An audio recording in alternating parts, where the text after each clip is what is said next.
Hello दोस्तों, आज आप लोग को फिर मैट्रिक का भौतिकी जो है जिसका एक पार्ट का ऑब्जेक्टिव क्वेश्चन इस वीडियो में लेके आया हूं और आपको ऑब्जेक्टिव क्वेश्चन समझाने का प्रयास करेंगे।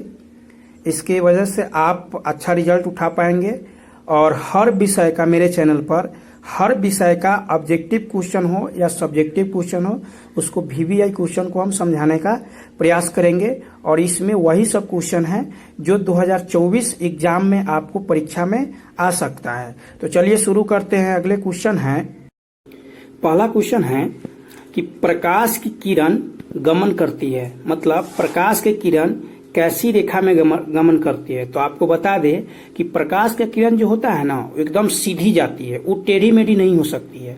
इसलिए प्रकाश का किरण सीधी रेखा में, तो ऑप्शन संख्या इसका ए बिल्कुल सही है। ऑप्शन संख्या बाकी 3 गो है जो गलत है। इसलिए प्रकाश किस रेखा में गमन करती है, तो प्रकाश सीधी रेखा में गमन करती है।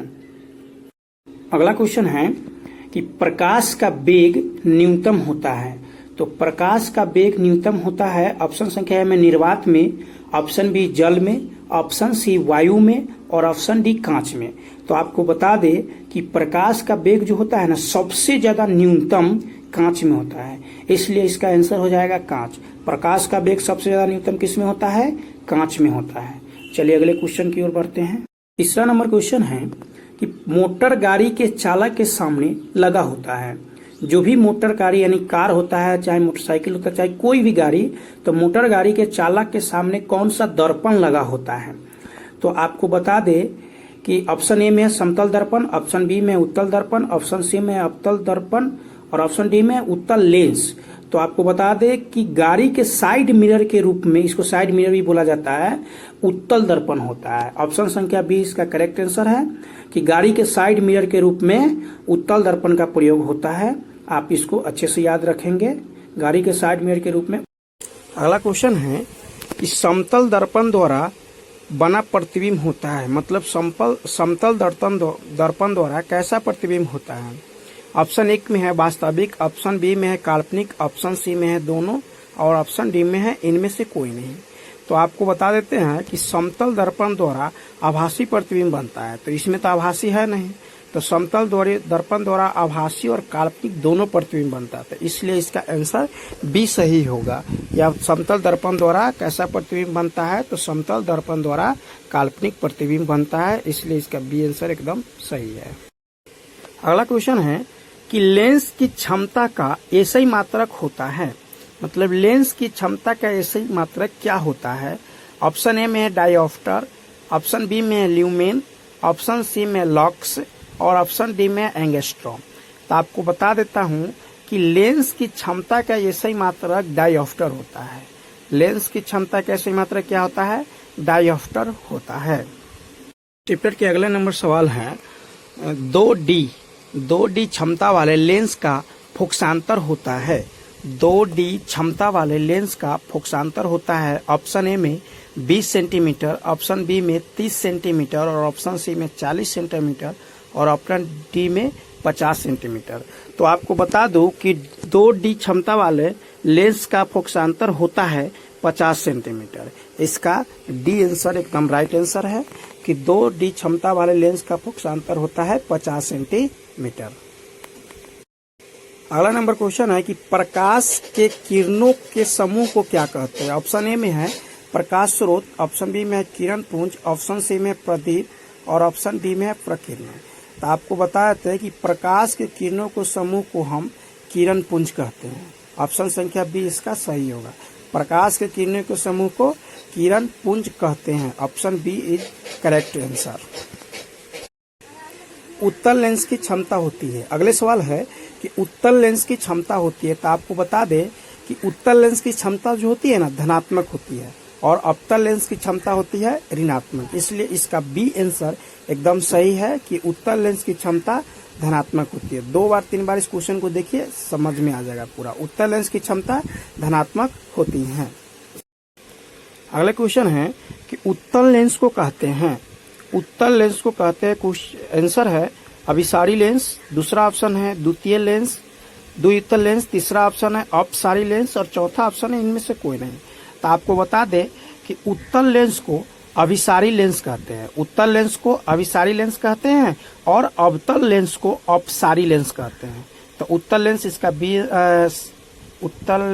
ये आंसर इसका एकदम सही है। अगला क्वेश्चन है कि दाढ़ी बनाने में कौन सा दर्पण उपयुक्त होता है, मतलब हजामती दाढ़ी बनाने में कौन सा दर्पण उपयुक्त होता है। ऑप्शन ए में है समतल दर्पण, ऑप्शन बी में है उत्तल दर्पण और ऑप्शन सी में है अवतल दर्पण और ऑप्शन डी में है कोई नहीं। तो आपको बता दे कि दाढ़ी बनाने के लिए अवतल दर्पण का प्रयोग किया जाता है, इसलिए इसका सी आंसर एकदम सही आंसर है। अगला क्वेश्चन है निम्न में से कौन सा पदार्थ लेंस बनाने के लिए प्रयुक्त नहीं किया जा सकता। निम्न में से कौन सा पदार्थ लेंस बनाने के लिए प्रयुक्त नहीं किया जा सकता। ऑप्शन ए में है जल, ऑप्शन बी में है कांच और ऑप्शन सी में है प्लास्टिक। आपको बता दें कि ये तीनों लेंस बनाने के लिए प्रयुक्त किया जाता है, लेकिन मिट्टी जो है ये लेंस बनाने के लिए प्रयुक्त नहीं किया जाता, इसलिए इसका आंसर डी एकदम करेक्ट आंसर है कि लेंस बनाने के लिए मिट्टी का प्रयोग नहीं किया जाता है। अगला क्वेश्चन है किस दर्पण से हमेशा वस्तु से छोटा प्रतिबिंब प्राप्त होता है। तो आप देखिएगा गाड़ी के जो साइड मिरर के रूप में जो दर्पण लगा होता है ना, उसमें देखिएगा तो बड़ा बड़ा घर, बड़ा बड़ा आदमी एकदम छोटा दिखेगा। इसका अर्थ है कि उत्तल दर्पण से वस्तु से अपेक्षा छोटा प्रतिबिंब बनता है, इसलिए इसका बी आंसर एकदम सही होगा। इस दर्पण से हमेशा वस्तु से छोटा प्रतिबिंब बनता है, तो समतल दर्पण, उत्तल दर्पण, अवतल, इनमें कोई नहीं, तो आपका आंसर होगा उत्तल दर्पण से बनता है। अगला क्वेश्चन है कि प्रकाश के परावर्तन के कितने नियम हैं।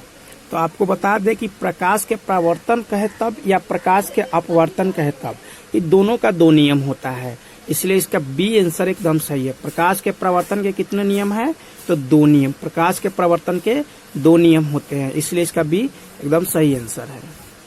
अगले क्वेश्चन है, ये सबसे महत्वपूर्ण क्वेश्चन है इस चैप्टर का, कि किसी माध्यम के अपवर्तनांक का मान होता है साइन आई बटे साइन आर, साइन आर बटे साइन आई और साइन आई बटे साइन आर और साइन आई बटे साइन आर, माने कि बटा है, 2 बटा है वो गुना है। तो आपको बता दे कि साइन आई बटे साइन आर इसका आंसर होता है, एकदम सही है। अगला नंबर क्वेश्चन है, एक उत्तल लेंस होता है ऑप्शन ए में सभी जगह समान मोटाई का, बीच की अपेक्षा किनारों पर मोटा और किनारों की अपेक्षा बीच में मोटा, इनमें से कोई नहीं। तो उत्तल लेंस जो होता है ना बीच में मोटा होता है, किनारों की अपेक्षा बीच में मोटा होता है, इसलिए इसका आंसर सी सही है। अगर यहीं पे अवतल लेंस पूछता तो किनारों बीच की अपेक्षा किनारों पर मोटा होता है, लेकिन उत्तल लेंस जो होता है बीच में मोटा होता है और अवतल लेंस किनारों पर मोटा होता है, तो इसका आंसर सी एकदम सही है। अगला नंबर क्वेश्चन है, गोलीय दर्पण में फोकसांतर एवं वक्रता त्रिज्या के बीच संबंध क्या होता है। तो इसका संबंध होता है या तो r बराबर 2f और नहीं तो f बराबर r/2, यही इसका संबंध होता है। तो इसका आंसर ए आपका करेक्ट आंसर सही है कि f बराबर r/2 और नहीं तो r बराबर 2 गुने f, ए इसका सही आंसर।